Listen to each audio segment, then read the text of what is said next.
back. WNST, Towson, Baltimore, and Baltimore Positive. We are positively out at Pappas.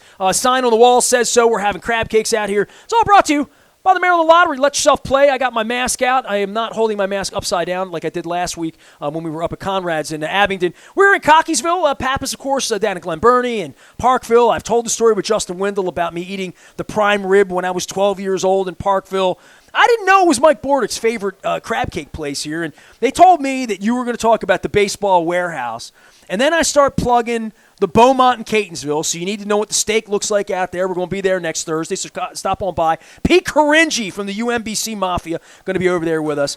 And Frank Kalarick name came up. You're like, Catonsville, League of Dreams, right? Like the whole deal. It's League of Dreams, right? It's League of Dreams, Because I keep thinking Field of Dreams, League of Dreams. I've had Frank on, and of course his boy throws it okay too, right? Absolutely. So you get involved, you get tangled in all these baseball things here, right? Well, I want to tell you something. I guess about 16 years ago now, I was introduced to Frank Kalarick, and he asked if I'd come out and help with his nonprofit called the League of Dreams. How old's his little boy at this point?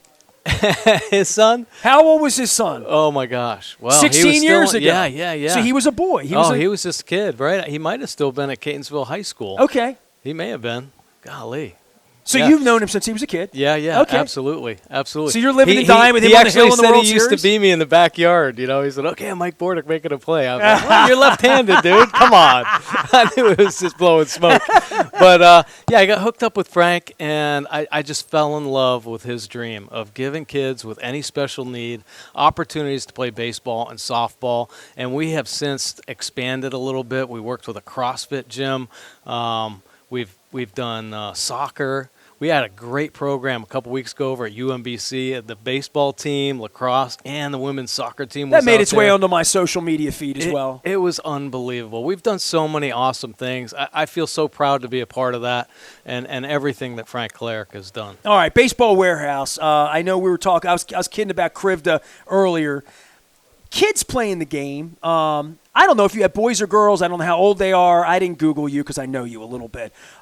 Give me your movement through Baltimore over the last 20 years of raising a family where girls can get a lacrosse stick or a soccer ball or a basketball or softball, or boys can get a basketball, a football, a wrestling mat, video games, picking baseball as a child, and you'll have grandkids at some point, right? And you'll be the guy that played in the World Series and all that stuff. But kids in baseball, I don't even know where I would begin at this point because my dad, first off, I'm an Aparicio, so I was totally born into it, and I was raised by a father who loved baseball, who was a baseball coach, and he had a clicker. I still have my father's clicker. Nice. It's the last thing I have from my father, the clicker from when he was an umpire. Nice. So when I say clicker to a baseball guy, you know what I'm talking about, right? Definitely. 3 balls, 2 strikes, the whole thing. So I was raised that way, and carrying my dad's the bag that had all the helmets, because my dad was the manager. We put him in the shed, and I'm the bat boy, right? So that was me with baseball, collecting baseball cards, even your baseball card later on with Mike Gallego and others. I loved baseball. I'm at the point now when I put it on TV, I don't really recognize shift. I don't really recognize the game, the strategy. Certainly don't recognize when Frank's kid's pitching in the second inning because the starter is only going to be has 28 pitches in him or right. something. And then there's the part, and you're not broadcasting anymore, but the part where Bordy has to come on behalf of Masson and try to get me to gamble on it. You know what I mean? Like, that's been going on this year. This year has become this. I'm like, I'm 53 years old. I've loved baseball my whole life, and I have a lot of degenerate friends. Ask anyone. I know every degenerate in East Baltimore. Nobody gambled on baseball, ever. Like, ever. Maybe $1 in the outfield on whether you were going to hit a home run and have a little fun, but, I don't know any hardcore. And now you take the pitching out of it. So when I'm thinking about it, if I'm a gambler, I don't recognize it. If I'm an Aparicio who loved the game and played it not as well as a Bordick, but loved it and been around it enough that I held microphones in front of you from the day you got here, and I was 29 then, we're almost the same age, I don't know that I'm ever going to watch a baseball game again the rest of my life. I don't really know that I'm ever going to be engaged in it in that way. And I think if my son and his wife had a child, my son doesn't watch baseball. Baseball and kids and getting kids interested in it. Yeah, well, it's still a great game, and it's still my favorite game. I think, baseball has always kind of gotten back to the basics of it. I think there's a true passion for situational baseball, obviously from us traditionalists. And there's not a lot of situations left other than hit it as hard as you can. It's become a colder type of game, and my hope is that it kind of reverts back.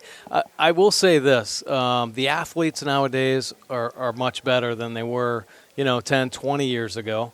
They're bigger, stronger, faster. They may not be better situational baseball players, but it is a treat to watch what they can do on a baseball How many years field. of minors for you? So you come out of Maine. I haven't looked at your. Did you play in Modesto and some of those places? I did, yeah. yeah. See, I had Baseball Digest when I was a kid. Now I knew all the Stockton. No. That was the Giants, right? No, the Modesto was the A's. Stockton was the Brewers back when I was there. Go ahead. Yeah, so I started. I don't even know where the hell Modesto is. I just know it was in the book. Yeah, and you had to play there. Modesto, California, man, the Big Valley, brother. I'm going to Google exactly where you played. Now. I'll tell you. Go ahead. Medford, Oregon. Okay. Rookie ball, then Modesto A's, which was high A. I went to Double A in Huntsville, Alabama. Then went to Triple A in Tacoma, Washington, and then made it up to the big leagues. You never went to Rancho Cucamonga, so therefore I did not. No. But I guess I'm interjecting, obviously, even interrupting, but you were taught how to play the game that way. Like that's where you learned to play the game. No. The rocks on the field in Modesto and the Absolutely. bullpen that was off and like all of that, right? Yeah, for sure. Well, I think the foundation was laid at the University of Maine, to be honest with you. The fundamentals were just pounded into us up there. That's why we had nothing else to do. Yeah, except shovel exactly. snow. Yeah, there was snow outside, so we had to work on it indoors, and that's where we ground balls in the gym. Ground balls in the gym. It wasn't a hardwood floor. It was a nice kind of a rubbery surface, but bruises everywhere when it takes a bounce. Right? Yeah, looked like Roger Dorn. yeah, right. But we mastered cutoffs and relays in there. Right. We really were sticklers to situational baseball and understanding situations, and that's what I think helped me stand out going through the minor leagues. I think a lot of times, obviously, skill sets kind of separate players, but knowing how to play the game properly is what really helped me. Kind of climb that ladder and then into the big leagues. Well, then it's the other thing when you get into the box and you're trying to figure out pitchers and hit the ball. I mean, fielding, I can never understand why a guy's in the wrong place. Like, I knew this stuff when I was 8 years old. My dad told me about cutoff, like all of that. Yeah. I never can understand how big leaguers don't do that. I never can understand how Manny Machado couldn't run out a ground ball like that. Those are you could control, right? Omission of effort, right? I mean, like literally effort. Rex Ryan would always say to me when I watch film with him out at the place, "We don't coach effort around here. We don't coach effort. I'll coach anything but not effort." And there's the part of baseball that's the mind game that made Messina so good, right? And these guys so good about winning that mental battle, especially over 162 games. And part of that is decision making, right? And knowing the game, knowing everything situationally. It's the only way you can win in the big leagues, I believe, right? Absolutely. And it's really the reason why we went wire to wire in '97. There were so many like-minded players on that team, right, that knew where to be. I think that was the beauty of that team, a great group of veteran players, quality younger players as well that could step in when needed. But, yeah, winning teams know how to play the game, and I think there's a lack of that nowadays. I don't know that even guys know where to be many times because the shifts are so overwhelming. If a ball's hit in the opposite gap, a lot of guys never even get into the right position, and it's frustrating to see a baseball roll into the infield, which is commonplace now in Major League Baseball. Typically, the way I was brought up and a lot of the old school players was that ball should never touch the ground, man. Control the ball, and you'll control the game. And you just see time and time again, balls rolling into the infield, cutoff men missed, guys out of position, and guys just running around the bases. Well, what good is the analytic base if you're playing a game I've seen guys that can't execute a rundown. Yeah, like that's all. We played rundown in my alley when I was 9. Pickle, right? That was part. That's part of baseball. Yeah, I mean, like. Knowing how to execute a rundown and backing up on a rundown, catchers, first baseman, pitchers, the whole deal. When I see a pitcher making $30 million a year that decides, not my job to back the catcher up. Like, come on, man. Oh, my gosh, right? I love baseball. Mike Bordick's here. I used to love baseball, but sometimes I don't. I wonder if I'm ever going to go back. I mean, I did 30 ballparks in 30 days in 2015. You will. 30 ballparks in 30 days. That's airlines every morning. Swabbing, tables, all of that. That's how much I loved baseball. and it's almost like the night I drank too much Grand Marnier down in Ocean City in '96. I haven't had it since. I sort of like that's enough, But good baseball, and I guess this is where now that we're in, I'll ask the tough questions. With the Orioles, I mean the Rutschman situation and Rodriguez, obviously the ownership. This poor manager who's given nothing and is expected to – it reminds me of Sam Perlazzo to some degree in that particular era. A good guy, maybe a good baseball manager, may have his career wrecked being here with 107, 110, 112. Like, this is a tough circumstance. And to go out and play these games, to be a player, it's tough to lose 107 games. Even if you're trying hard, being on a bad team is no fun even for the poor guys, right? Oh, it is really hard. And you see the kind of toughness it is because nobody wants an Oriole. Come trade time, it's tough to move players. I think players hopefully kind of increase their value, and I think the philosophy right now is that, the Orioles will trade guys away to try to stockpile minor league players, right? Because that's really what their MO is right now. They want to have a strong minor league system. In the minor leagues. So I don't know that we can kind of knock the major league team at all. I think they're not trying. I said it's easy to lose if you're not really trying. You're right. And unfortunately, that's kind of why we're in a lockout right now, because there are teams that just aren't really trying, and it's unfortunate. That competitive balance needs to be fixed. Were you MLB PA guy? I mean, were you Yeah. What teams went were through you? the strike with the A's in '94, you were the rep? '95. I was an assistant rep. Rep. I got to sit in on a lot of those meetings, and understanding the reason why.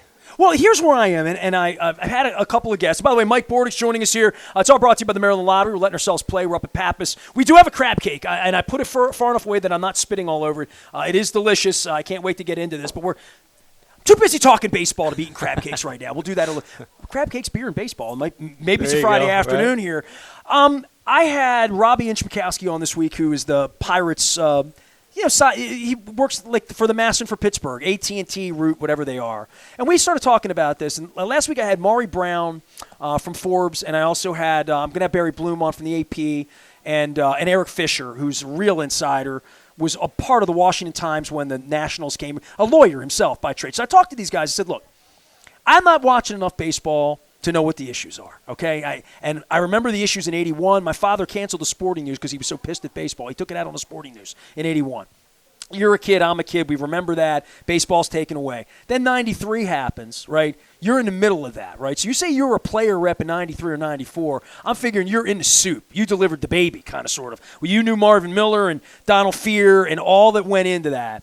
When I see this in 2021, and I don't know much, but I know they're all making money off of BAM and marketing and TV and all, and they don't even need to sell tickets, right? That they're whole, unlike in the 70s where they might have been upside down other than selling the team. I don't understand the issues well enough, and I don't understand the players well enough to know that some Mark Belanger would come to you when you're a kid and saying, this is the way we do it here. Yeah. And we do it that way because I knew Kurt Flood. And I knew Steve Carlton, and I knew Andy Messersmith, and I knew Reggie Jackson, and I knew all of those cats, and I knew Don Baylor. He's right over there. And you want to talk to Dusty Baker? Go talk to Dusty about how Hank Aaron was treated. Yeah. So there was all of this piss and vinegar with the players ready to fight. 20 years later, and you guys fought, and it was dirty. It was dirty everywhere around, but it needed to be for you to have no more reserve clause, right? Like all of that went into it. What's the belly for these kids? You've spent the last 15 years banging around. Is Manny Machado going to step up and say, I'm not going to take my $42 million this year? And I'm like it's a different breed of cat than it really is. Jack Morris be hanging around with you guys, right? And Tom Glavine and those guys, right? No, absolutely. Not many more of those hardcore, union guys. But it seems like they held pretty firm last year. From what I understand, there's a pretty strong union presence right now with the players. You hope that the veteran guys are able to kind of sway some of the younger players, because my concern is the league is being taken over by young players right now. And I feel like it's by design. Back in '94, it was collusion and they dropped the salary cap on the players. Well, Adam Jones could have played in Major League Baseball the last 3 years. He could have helped the Orioles sell tickets. They made him go eat Kobe beef. He's had a hell of a time over in Japan. Good job, Ad. Say hello to Audie. And there's another guy that could never – I don't know Adam Jones. He could never talk to me. He wasn't allowed to talk to me. He was an Oriole of the era that he wasn't allowed to speak to me. Yeah, great Oriole. I hope that changes. I'm an admirer, but this is part and parcel. He could have been the veteran guy helping them if they weren't trying to lose 107, if they really were trying to win 81. Yeah. But they're not. They're trying to get the next Adley Rutschman. I mean, that's sort of the game, right? Absolutely, and it's been the game for, 4 or 5 years now with the Orioles. And unfortunately, I think that's a lot of teams' games right now. And the fact that there are so many young players that, on the Orioles right now that have no experience with these labor negotiations. So who's going to influence these guys when all of a sudden – this potential lockout lasts into the season next year, and they don't have any more money.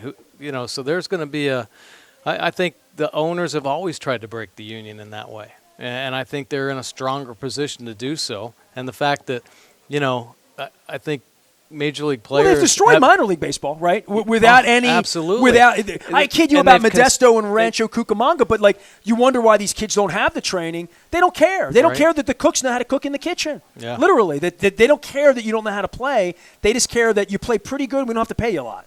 Yeah. No, literally. Absolutely. And it's unfortunate. And a lot of these young players are, they have no understanding of the past. Well, that's where I'm getting involved in this, to say, who is going to stand up and fight the way a bunch of your dogs fought back in the day? And every year there's a number of free agent veteran players that just don't get signed. The guys that are supposed to carry that torch, and organizations are just saying, oh, the heck with those kind of free agents. Let's just keep checking the waiver wire. We don't want the wise guys around here. They might teach these kids something, right? Well, I don't know. I don't want to do much bashing on baseball. Obviously it's near and dear to my heart, always has been. But you don't want to see it deteriorate. There are a lot of I know the Orioles have let go every former Major League player in their organization. There is not one former Major League player in player development right now. So that kind of is a sign that of where they don't want them to be influenced by anything, good or bad. Right. So it's kind of scary, I think, in that regard, and I think a lot of organizations are kind of doing it that way. Anything you want to say about your exit in Masson, or coming back and having a microphone for this, or helping kids at the where? I mean, what fills your days? Because I'm not going to be like little Nestor and say, when are you going to come back to my television set and call games? Nestor, because I think you're done with that. 20 years ago, you called me up and said, congratulations. Well, it might have been 30 years ago. Congratulations, you won the Nasty Nestor Nice Guy Award. So every day. You did win the Nice Guy Award. When I look at that medallion. Oh, my God, he was a Nice Guy Award winner. I forgot about that. When I look at that medallion that hangs on my chest every day. Well, not on my chest, but my bureau. Your bureau. Not this chest, chest. No, I'm thankful for everything baseball's given me, and I'm thankful that I have an opportunity right now at the Baseball Warehouse to help young kids learn the game the right way. Do what you like to do. Absolutely. And I think it's important right now that this young generation does not get caught up in chasing numbers like bat speed, like spin rate on their fastball. I think staying healthy and enjoying the game of baseball from a traditional standpoint is going to be so important for this younger generation to carry the torch forward and really, eventually I think make an impact on the game the right way. Well, I appreciate you. I still love you, and I miss you on the TV, and I'm not watching the game so much anymore. But thanks for coming out. Absolutely, I appreciate it, man. Well, I've always enjoyed our relationship. I always felt it was unfortunate that you were on the TV, and I'm like, I used to know Mike. Maybe one day I'll know Mike again. I know Mike now, so it's good. We got Pappas Crab Cake out here. It's all brought to you by the Maryland Lottery. Leonard Raskin has joined us. Jim Reeves is going to be here a little later on. I think John Kelly's going to stop by. Justin Wendell's been so kind. That's still hot, that plate's still hot. Wow, that means I'm going to eat it during the break. It's all brought to you by the Maryland Lottery. I knew I was going to hold it upside down. Let yourself play. We're going to be playing next week at the Beaumont in Catonsville for my 30th anniversary. That's the 9th, and then on the 15th we will be at Costas in Dundalk. Won't have guests as good as Mike Bordick, but we'll try. I mean, I'll try. Maybe I get Bilecki to come over to Dundalk. I don't know. I am Nestor. We are WNST, Towson, Baltimore, and we never stop talking Baltimore positive on the Crab Cake Tour out here at Pappas.